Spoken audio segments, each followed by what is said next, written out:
Welcome back. Yes, we've been discussing the depressing Labour conference up there in Liverpool. Should have been an event of elation, really, celebrating government after 14 years. Well, even the Labour people up there have been saying it's been like The Walking Dead. I mean, it's remarkable how miserable that event is when they're only just in government. We discussed Keir Starmer's speech earlier, and apart from quite rightly highlighting the sad fate of sizzling sausages in Gaza, he didn't really say very much. There, before him, on came Calamity Cooper, the Home Secretary, Yvette Cooper.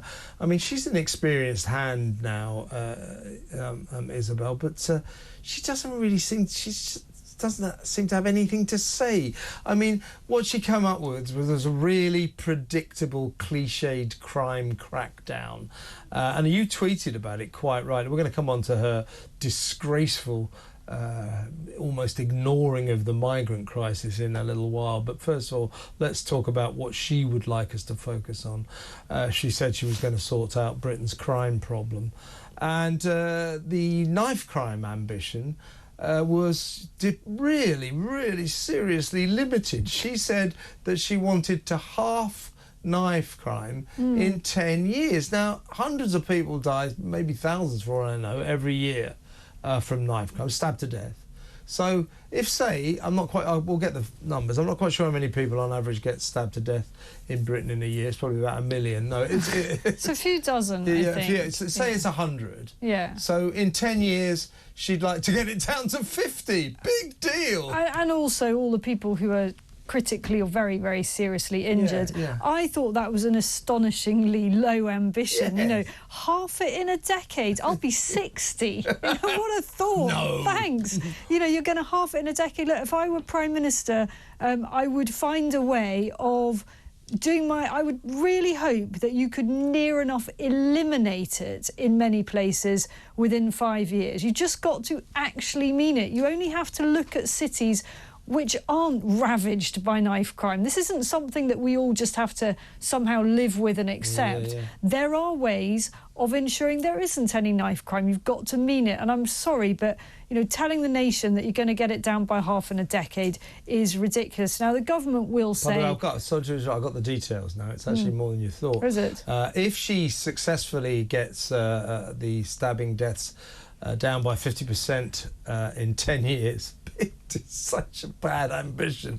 That will be 122 people will get stabbed to death in 10 years' time. So the last figures, 244 stabbing deaths out of a total of 590. Yeah, I mean, it's one every couple of days. So that's quite a lot. So all she wants to do is in a decade, get 244 stabbing deaths down to 122. Great. I mean, I accept that you're never, ever going to be able to legislate, literally, for a nutter that grabs a kitchen knife and stabs his wife to death, or vice versa. It's not always men, but it usually is. So you can never, ever stop crazy people with serious psychiatric problems going on the rampage. Of course, yeah. But what we've got here is endemic knife crime, and to just say you're going to try and halve it in 10 years, I think is pathetic.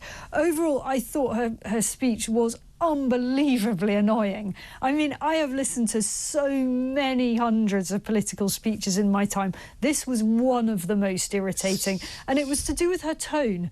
Her tone was so lecturing, and it was so full of faux emotion, and also the priorities. I mean, you talked about how she left immigration pretty much to the end. Towards the end of the speech. But one of the very earliest things was to do with abortion clinics. I mean, come on. You know, when you ask the nation, what is it that really is concerning to them? It's not the security of abortion clinics, folks. We're not in America. It was hilarious the way she framed it. She framed it as if it was the achievement of the century.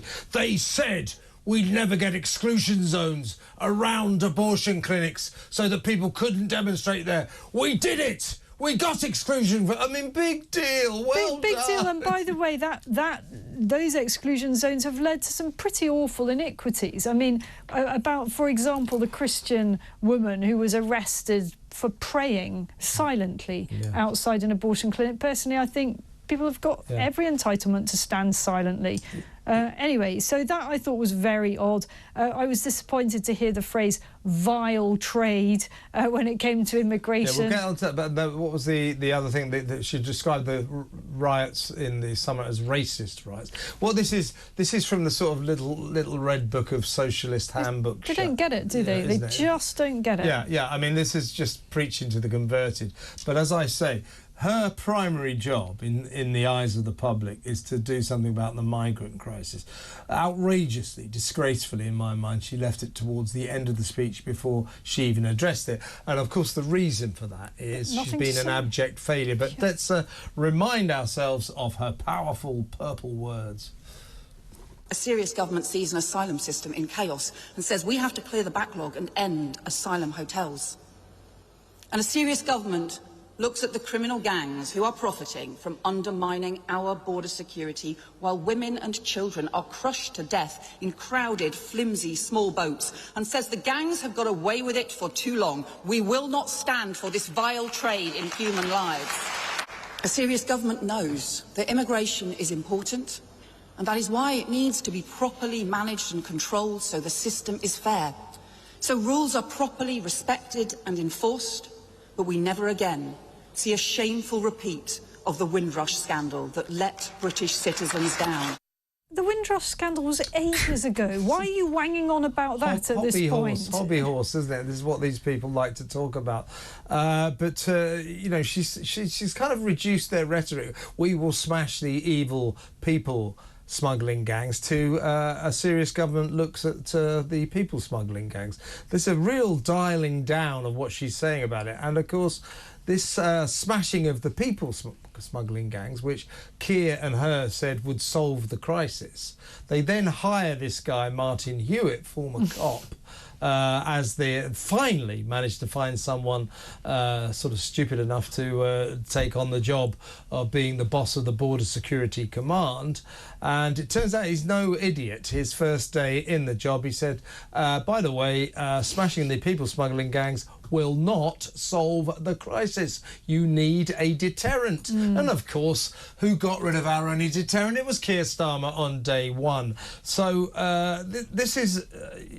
She's basically unable to give us any good news about what's happening with the migrant crisis. And as she speaks, I mean, last week, was it 2 weeks ago, 20 people drowned in the Channel. I say this is her fault, and it's Keir Starmer's fault, because you haven't done anything serious to try and stop the boats. And when the Tories were in, it was their fault as well.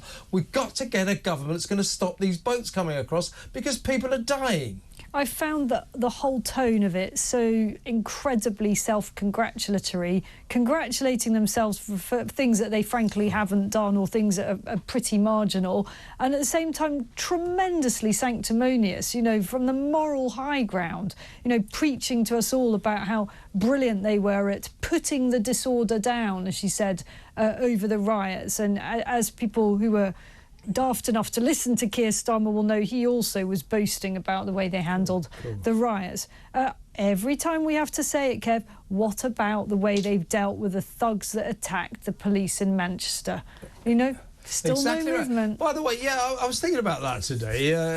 Any thoughts, anyone? What's happening in Manchester? You remember the Manchester airport attack when those three coppers were beaten senseless? By a group of, including a couple of brothers, Muslims, beat them to hell, raining down punches, caught on video.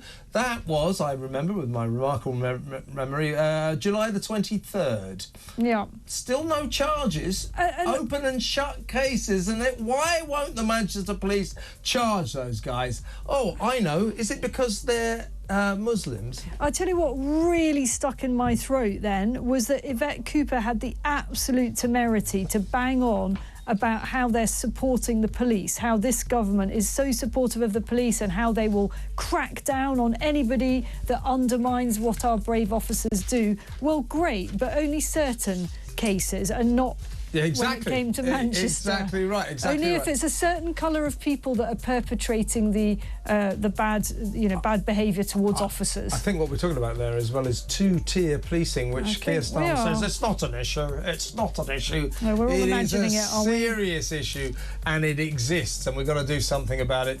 We're going to go to break now. After the news, we'll be talking about green hypocrites, still with Isabel, so stand by for that.